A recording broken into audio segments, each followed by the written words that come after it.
Ya, shalom saudaraku dan sahabatku yang dikasihi oleh Tuhan Yesus. Senang sekali jika malam hari ini kita dapat kembali berjumpa melalui program tayangan PPKM, Pujian Penyembahan Kesembuhan Mujizat. Saya sangat yakin, saya sangat percaya bahwa kasih Tuhan Yesus selalu ada bagi setiap kita yang percaya kepadanya. Dan malam hari ini menjadi malam yang penuh dengan kebaikan Tuhan tentunya. Kemurahan Tuhan akan menaungi kehidupan kita dan engkau akan mengalami lagi pertolongan Tuhan, mujizat Tuhan.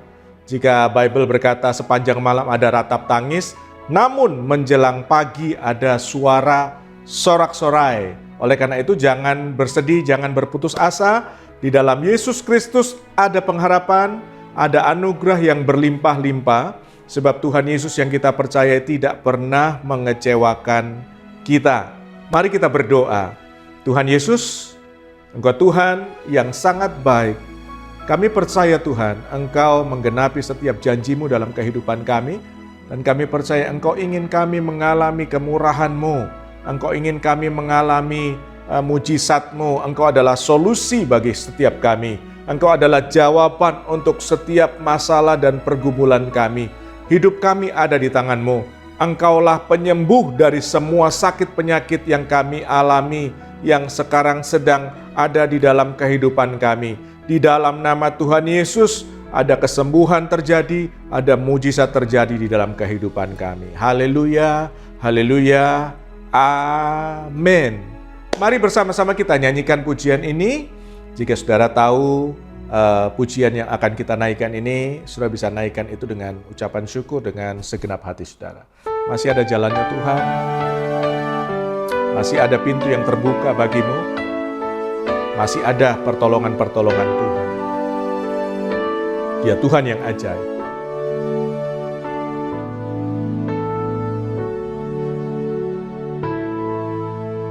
Kau selalu ajaib bagiku, jalanmu tak terselami.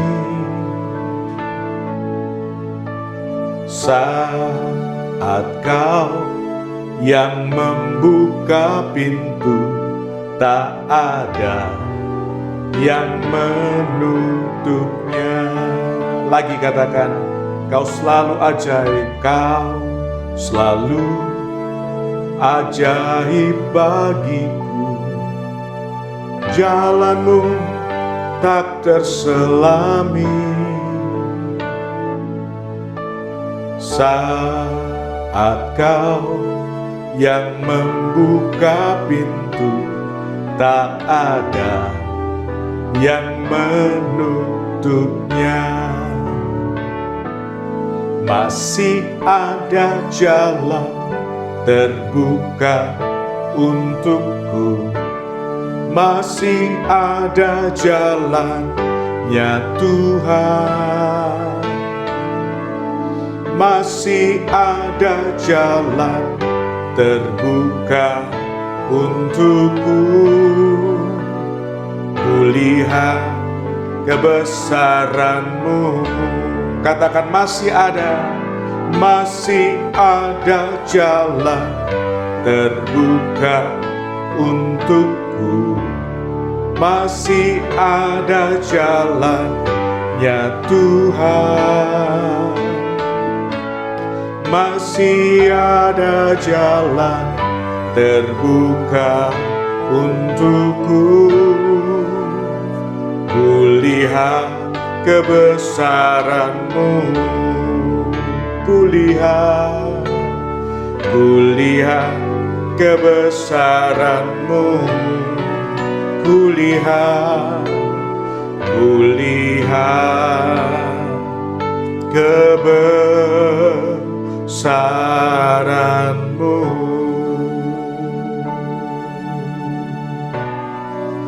Yesus, Yesus Tuhan, Engkaulah mujizatku, Engkaulah keajaibanku, Engkau ajaib, Engkau ajaib.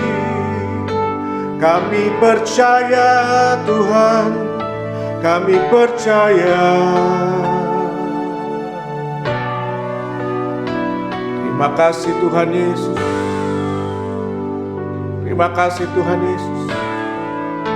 Selalu ada kemenangan-Mu, selalu ada pertolongan-Mu dalam hidup kami, selalu ada kebaikan-Mu dalam kehidupan kami. Engkau Tuhan yang menggenapi setiap janji-Mu dalam kehidupan kami. Engkau Tuhan yang tidak pernah berhenti untuk terus mengasihi kami. Kami mengangkat tangan kami percaya pertolongan kami dari Engkau Tuhan. Pertolongan kami datangnya dari Engkau Tuhan yang hidup, yang ajaib, yang bangkit, yang menang. Pertolongan kami datangnya dari Engkau Tuhan Yesus. Terima kasih Tuhan, terima kasih Yesus. Haleluya, haleluya. Walau ku tak dapat melihat semua rencana-Mu Tuhan, namun hatiku tetap memandang padamu. Kau ada untukku, walau ku tak dapat berharap atas kenyataan hidupku, namun hatiku tetap memandang padamu. Kau ada untukku. Lagi katakan bersama-sama. Walau ku tak dapat melihat semua rencana-Mu Tuhan, namun hatiku tetap memandang padamu. Kau tuntun langkahku, walau ku tak dapat berharap atas kenyataan hidupku, namun hatiku tetap memandang padamu. Kau ada untukku, namun hatiku tetap memandang padamu. Kau ada untukku, namun hatiku tetap memandang padamu. Kau ada untukku. Percaya, katakan amin. Dia Tuhan yang selalu ada dalam kehidupan kita. Dan malam hari ini saya ingin membagikan kebenaran firman Tuhan ini kepada saudara. Kebenaran yang akan memerdekakan engkau dari setiap kegelisahan, dari setiap kecemasan, dari setiap kekhawatiran. Kita akan membaca bersama-sama Yohanes pasal yang ke-10, ayat yang ke-1 mulai sampai dengan ayat yang ke-7. Yohanes pasal yang ke-10, ayat yang pertama sampai dengan ayat yang ke-7. Ya, sudah bisa menyimaknya dan kita percaya bahwa iman timbul dari pendengaran akan firman Kristus. Sesungguhnya aku berkata kepadamu, siapa yang masuk ke dalam kandang domba, tidak melalui pintu tetapi memanjat melalui jalan lain, ia adalah seorang pencuri dan perampok. Namun siapa yang masuk melalui pintu, ia adalah gembala domba itu. Baginya penjaga membukakan pintu dan domba-domba mendengarkan suaranya. Ia memanggil domba-domba miliknya berdasarkan nama masing-masing dan menuntunnya keluar. Ketika ia menuntun domba-domba miliknya, ia berjalan di depan mereka dan domba-domba itu mengikuti dia karena mereka mengenal suaranya. Mereka tidak akan mengikuti orang asing, malah lari daripadanya karena mereka tidak mengenal suara orang-orang asing. Yesus mengatakan perumpamaan itu kepada mereka, tetapi mereka tidak mengerti apa makna dari yang dia katakan itu. Maka Yesus berkata kepada mereka, "Sesungguh-sungguhnya aku berkata kepadamu, akulah pintu bagi domba-domba itu." Di awal pelayanan dan pengajaran Yesus di bumi, dia menyampaikan tentang jangan khawatir, jangan takut, jangan gelisah hatimu, sebab Yesus memberikan damai sejahtera yang tidak sama dengan yang diberikan oleh dunia. Memang kita menyadari bahwa keadaan zaman hari-hari ini, di akhir zaman ini semakin tidak baik. Begitu banyak kesulitan, begitu banyak persoalan yang muncul di sekeliling kita, bahkan kesulitan itu masuk ke dalam kehidupan kita.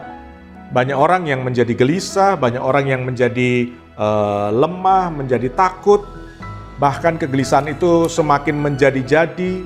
Mereka mengalami kecemasan yang mendalam, mereka mengalami kegelisahan, mereka mengalami kekhawatiran, dan semua itu menimbulkan yang namanya gejolak, menyebabkan mereka stres, menyebabkan mereka tertekan.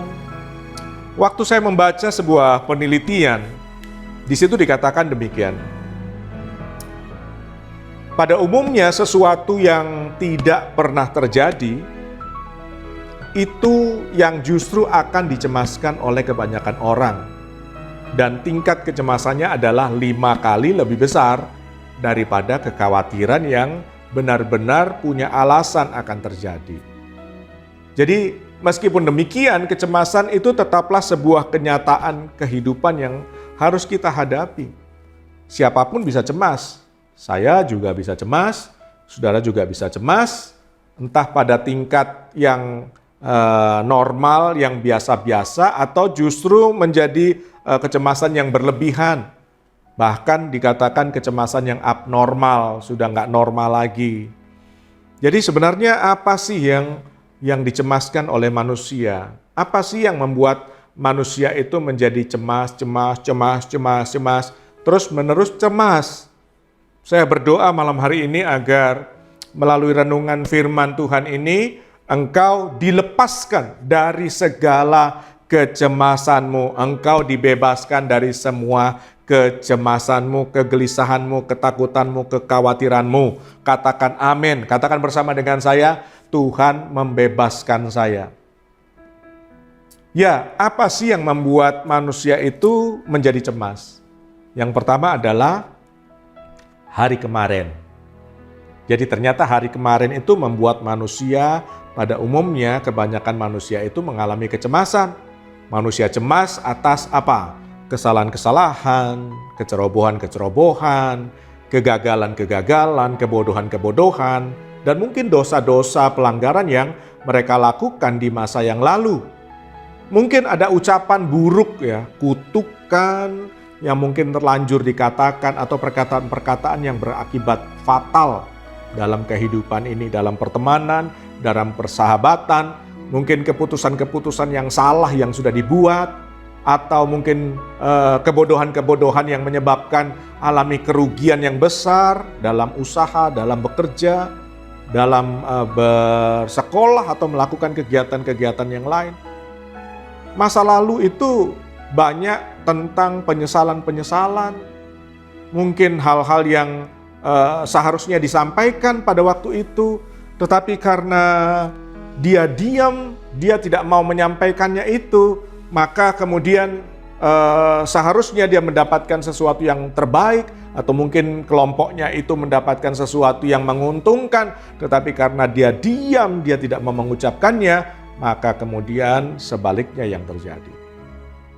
Manusia bisa terganggu dengan perasaan takut, manusia bisa terganggu dengan penyesalan-penyesalan di dalam hati, manusia bisa terganggu dengan yang namanya ketidakpuasan. Hari kemarin itu bisa menjadi pemicu sesuatu yang membuat orang mengalami kecemasan. Sehingga dikatakan bahwa dia badannya hidup hari ini, ada sekarang di sini, tetapi pikirannya itu masih dikuasai oleh bayang-bayang masa lalu, hari kemarin. Nah, yang kedua, apa sih yang membuat manusia itu mengalami kecemasan sedemikian rupa? Ternyata manusia itu mengalami kecemasan tentang hari esok. Apa yang menjadi kecemasan di dalam hati mereka adalah tentang masa depan.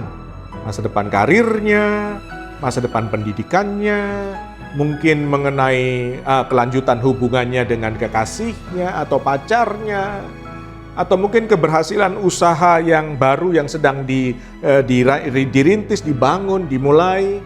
Bisa juga karena dia cemas melihat rumah tangga orang tua yang retak, keretakan dalam rumah tangga antara suami istri, dan itu berlarut-larut.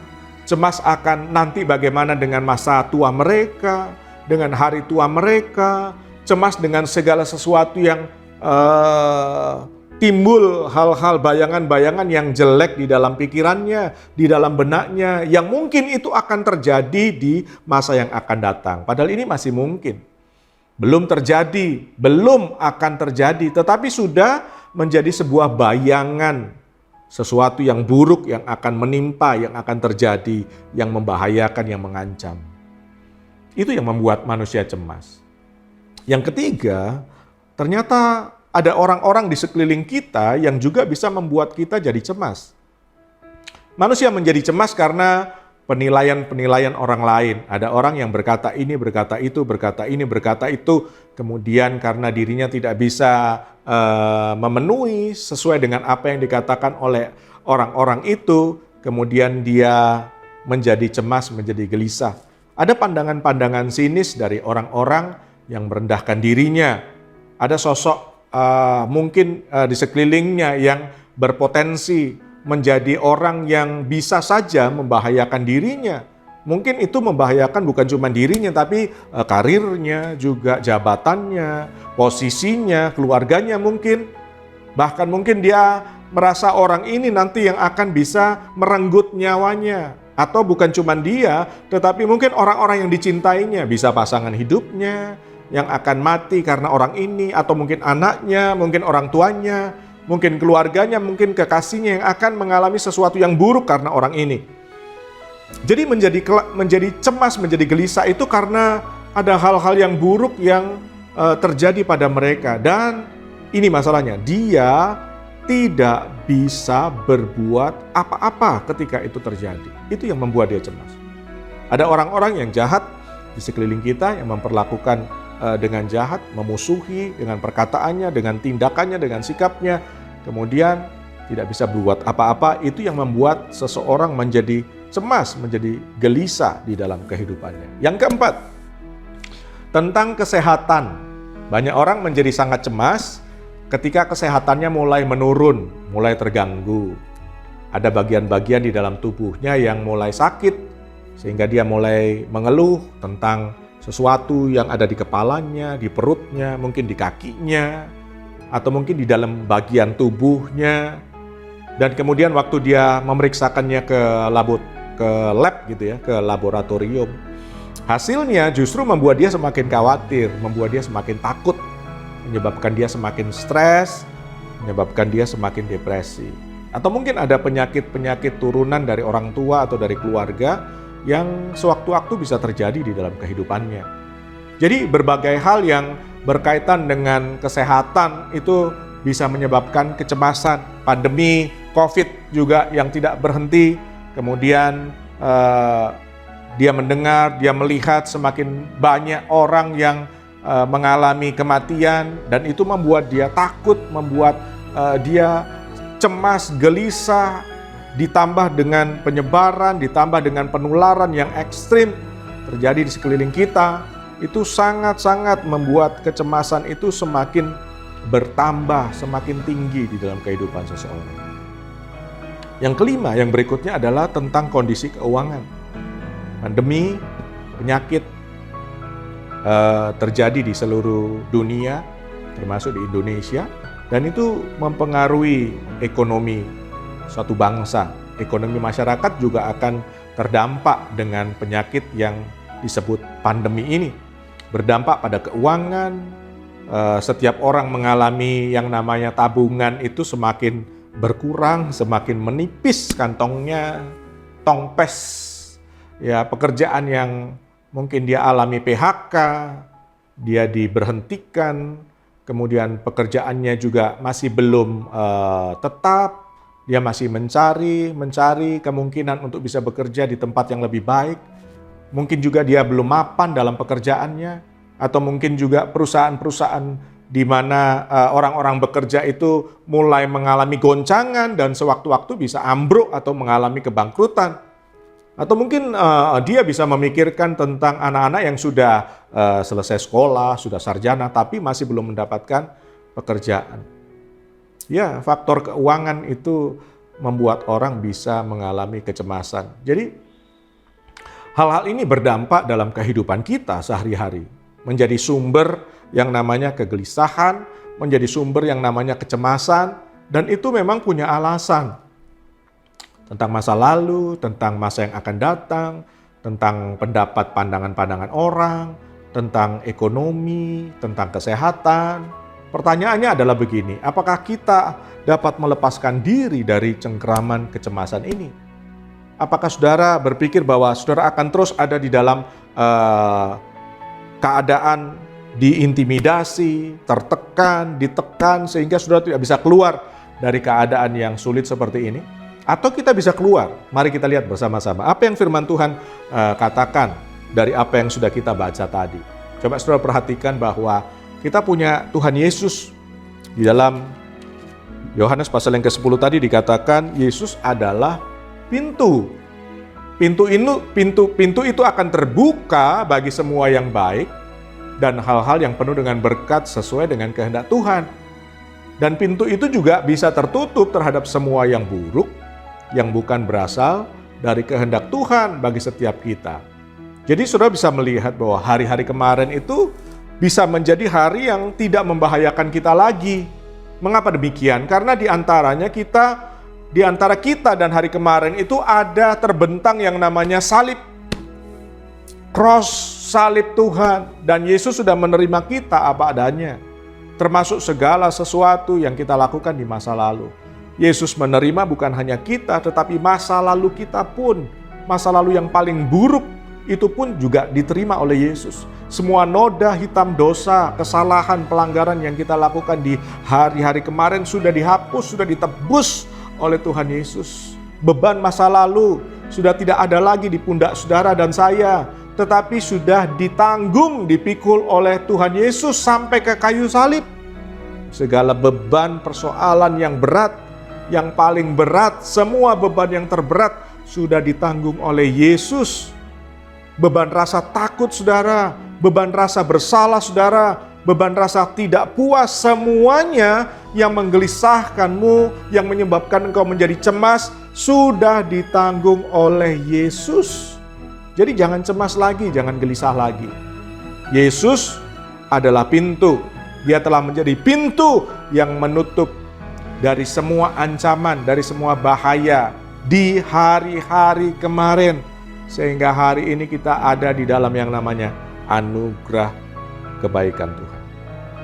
Hari esok adalah sumber kecemasan yang lebih besar daripada hari kemarin. Jadi nggak usah heran saudara ketika ada banyak orang yang mencari peramal untuk mengetahui hari esok. Minta diramal, ingin tahu nasibnya seperti itu. Padahal justru yang terjadi dari apa yang dia dengar, ramalan-ramalan itu malah menambah kecemasan di dalam hatinya. Bukankah masa depan itu akan berbahaya jika saudara itu berjalan sendirian untuk sampai kepada tujuan saudara? Kita nggak jalan sendiri loh saudara. Saya mau katakan kepada saudara, kita tidak jalan sendiri. Ada Tuhan yang selalu berjalan bersama dengan kita. Dia disebut Immanuel. Dia selalu beserta dengan kita. Kita tidak pernah dibiarkan sendiri, kita tidak pernah ditinggalkan, kita tidak pernah sendirian. Ada Tuhan. Dan firman Tuhan berkata, we are in Christ, kita di dalam Kristus. Jadi segala hal di masa depan yang kita tidak ketahui, yang mungkin membahayakan, tidak akan berhadapan dengan kita sendiri, tetapi juga akan berhadapan dengan Yesus, karena kita ada di dalam Yesus. Oleh karena itu saya ingin menyampaikan kabar baik ini kepada saudara. Jangan cemas, jangan gelisah hatimu. Yesus hidup, Yesus sudah bangkit, maka kita memiliki yang namanya hari esok. Sebab Yesus hidup, ada hari esok. Kita tidak menjadi orang yang gentar, kita tidak menjadi orang yang takut, sebab Yesus yang memegang hari esok bagi saudara dan bagi saya. Kecemasan tidak akan pernah mengubah keadaan kita menjadi lebih baik. Malahan akan mengubah hati kita menjadi semakin takut, semakin gelisah, bimbang, putus asa, bahkan tidak percaya kepada Tuhan. Bisa kehilangan damai sejahtera juga. Kecemasan akan menyebabkan kita kehilangan kekuatan. Banyak orang yang cemas, banyak orang yang gelisah, banyak orang yang khawatir, tidak bisa berdiri tegap lagi. Justru mereka kehilangan kekuatannya, mereka menjadi lemah dan melumpuhkan dirinya. Sehingga dia tidak bisa berdiri lagi dengan kuat, tidak bisa berdiri lagi dengan tegap. Karena apa? Dia dilanda dengan yang namanya kecemasan. Ingat saudara, firman Tuhan yang kita sudah baca, Yesus adalah pintu. Dia yang akan menutup kecemasan masa lalu, dia akan menutup kecemasan hari esok, dan percayalah dengan segenap hatimu kepada Yesus, serahkanlah apa yang menjadi kecemasanmu kepada Yesus. Percayalah, dia Tuhan yang hidup, dia Tuhan yang bertanggung jawab bagi kehidupanmu, bagi kehidupanku juga. Kecemasan terhadap orang lain juga bisa menghantui seseorang. Mereka bisa menjadi cemas karena ada orang-orang jahat yang membahayakan diri, hidupmu, hidup mereka, keluarga mereka, dan kemudian mereka menjadi bertanya begini kepada Tuhan. Jika Tuhan itu memang Tuhan yang mengendalikan segala sesuatu dalam kehidupan ini, apakah dia tidak sanggup mengendalikan orang-orang jahat yang akan membahayakan kehidupan kita? Kira-kira Tuhan sanggup tidak untuk mengendalikan segala sesuatu, termasuk orang-orang jahat yang berusaha untuk membahayakan kehidupan kita? Kita percaya bahwa segala sesuatu yang akan terjadi itu harus seizin Tuhan. Dia adalah pintu. Jadi jika dia tidak mengizinkan, maka pintu itu tertutup. Hal-hal yang jahat, hal-hal yang buruk akan dihalau pergi, tidak bisa masuk. Namun jika dia mengizinkan, maka hal yang buruk mungkin yang terjadi, itu akan menjadi kesempatan bagi Tuhan. Dipakai untuk jadi alat menyatakan kemuliaan Tuhan sesuai dengan kehendak dan rencananya. Itulah misteri kehidupan. Tapi kita percaya bahwa Tuhan selalu memegang kendali kehidupan kita. Tuhan Yesus itu lebih besar dari semua bahaya yang bisa terjadi, yang bisa datang dalam kehidupan kita. Kalau saudara percaya itu, katakan amin. Dia lebih besar.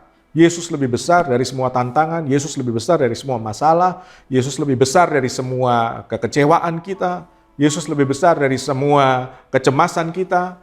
Jadi jika engkau berusaha untuk menjaga, melindungi sendiri, engkau ingin mengendalikan semuanya dengan kekuatanmu, dengan kemampuanmu, pertanyaannya adalah begini. Seberapa mampu, seberapa sempurna, seberapa kuat engkau bisa melindungi? Melindungi orang yang engkau kasih, melindungi dirimu sendiri. Seberapa kuat, seberapa mampu engkau melakukannya? Mungkin engkau berkata bahwa engkau mencintai keluargamu, engkau mencintai dirimu, engkau mencintai orang-orang di sekelilingmu. Apakah cintamu itu lebih besar daripada cintanya Tuhan kepada mereka?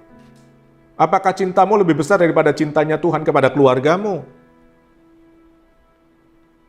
Saya ingin sampaikan kepada saudara malam hari ini, Yesus adalah pintu yang melindungi keluarga kita dari segala bahaya. Katakan amin. Jangan cemas.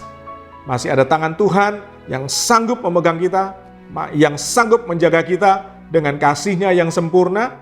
Dan bagian saudara, bagian saya adalah bukan untuk memegang kendali.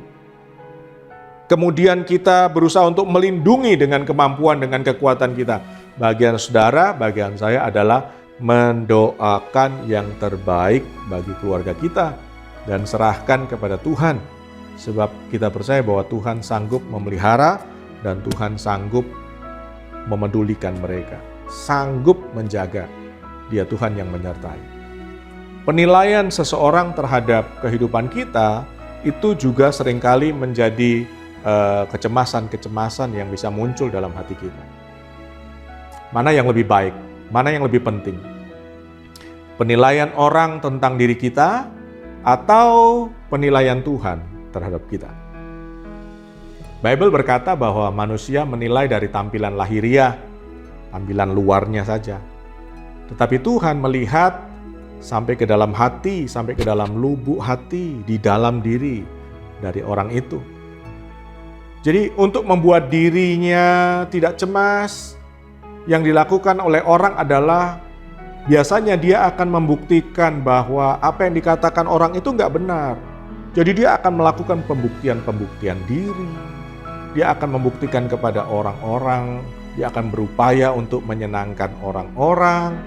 Dan saya ingin sampaikan kepada saudara bahwa kita ini sudah ditebus dengan darah Yesus. Kita sudah ditebus dari cara hidup yang sia-sia. Kita adalah milik kepunyaan Tuhan. Jadi di pemandangan Tuhan, ketika Tuhan memandang kita, melihat kita, kita ini adalah kebenarannya. Kita adalah anak-anak tebusan. Kita ini sangat dicintai. Jadi jangan menjadi cemas, jangan menjadi gelisah.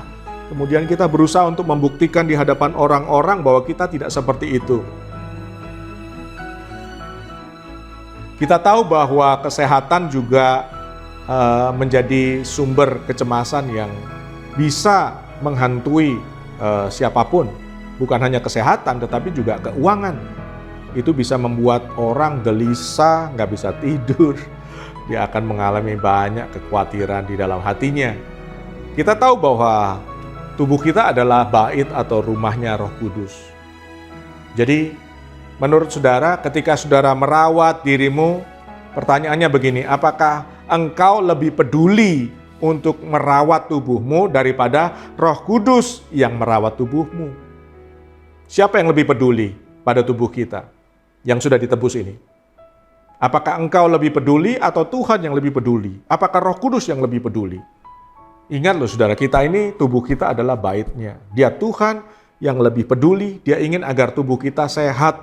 Dia ingin kita ini bukan hanya tubuh, tapi jiwa, rohnya sehat, sembuh, kuat. Dan kita harus bekerja sama dengan Tuhan, menjaga kesehatan tubuh kita. Sehingga dengan tubuh yang sehat kita bisa dipakai untuk memuliakan Tuhan. Kita bisa bersaksi, kita bisa pergi melayani, kita bisa membagikan sesuatu kepada orang-orang di sekeliling kita. Itu bisa kita lakukan kalau kita punya tubuh yang sehat. Tapi kalau tubuh kita lemah, maka kita tidak bisa berdiri, kita tidak bisa bergerak, kita tidak bisa keluar rumah. Karena apa? Tubuhnya sakit, tubuhnya lemah. Kita tahu bahwa tubuh ini adalah rumah Roh Kudus, bait Roh Kudus. Tubuh ini bisa menjadi lemah, bisa jadi sakit. Namun semua penyakit itu harus melalui pintu perkenanan Tuhan. Dan firman Tuhan yang kita baca, kita percaya bahwa kita sudah disembuhkan oleh Tuhan. Tuhan adalah kesembuhan kita, Dia adalah Yahweh Rafa, Tuhan yang menyembuhkan kita. Dan saya ingin menyatakan ini kepada saudara, kabar baik ini kepada saudara, semua yang namanya penderitaan, semua yang namanya penyakit, bahkan yang namanya kematian sekalipun, tidak akan bisa memisahkan kita dari kasih-Nya Tuhan di dalam Yesus Kristus. Katakan amin. Yesus adalah pintu bagi kesejahteraan kehidupan kita. Di dalam Yesus dan oleh Yesus, Bapa itu menganugerahkan segala berkat rohani yang berlimpah bagi kita. Dia Tuhan yang suka memberi, Dia Tuhan yang suka memberkati. Dia menganugerahkan apa yang Dia punya untuk kita, dan Dia suka untuk melakukan itu. Dia akan terus melakukan itu, karena memang kesukaannya Tuhan adalah Dia memberi. Dia bukan Tuhan yang suka menahan berkat-Nya. Dia bukan Tuhan yang seperti itu, saya mau katakan kepada saudara. Jadi ketika krisis ekonomi terjadi di dunia, melanda semua orang, kita punya Bapa yang masih sanggup memberkati saudara dan saya. karena kita adalah anak-anak yang dicintainya. Bapa punya cara untuk menolong kita, Bapa punya cara untuk membuat kita tetap diberkati. Dia akan mencukupkan kita, bahkan Dia memberikan sampai berkelimpahan. Dia adalah sumber berkat bagi keluargamu. Dia adalah sumber berkat bagi gereja, tempat di mana kita bertumbuh. Dia adalah sumber berkat bagi seluruh aspek kehidupan kita. Kita percaya bahwa Tuhan sanggup untuk memberkati kehidupan kita. Katakan bersama-sama dengan saya, Tuhan sanggup memberkati kehidupan kita.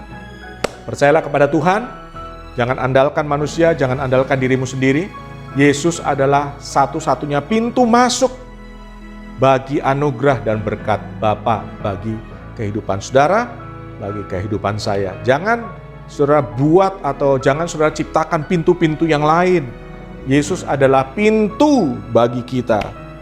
Dikatakan di sini ayat yang ke-7, maka Yesus berkata lagi kepada mereka, sesungguh-sungguhnya aku berkata kepadamu, akulah pintu bagi domba-domba itu.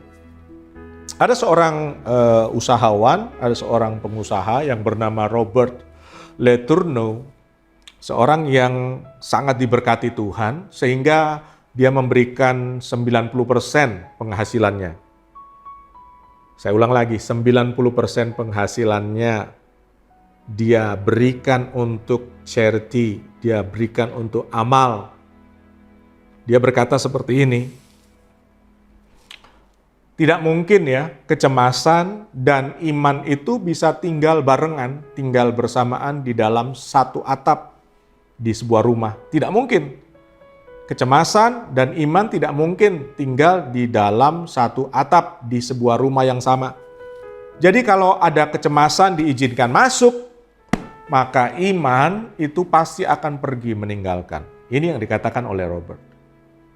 Jadi jika yang diizinkan masuk ke dalam rumah itu adalah kecemasan, maka iman pasti akan pergi meninggalkan. Sementara kecemasan akan tetap tinggal di situ, sampai kapan?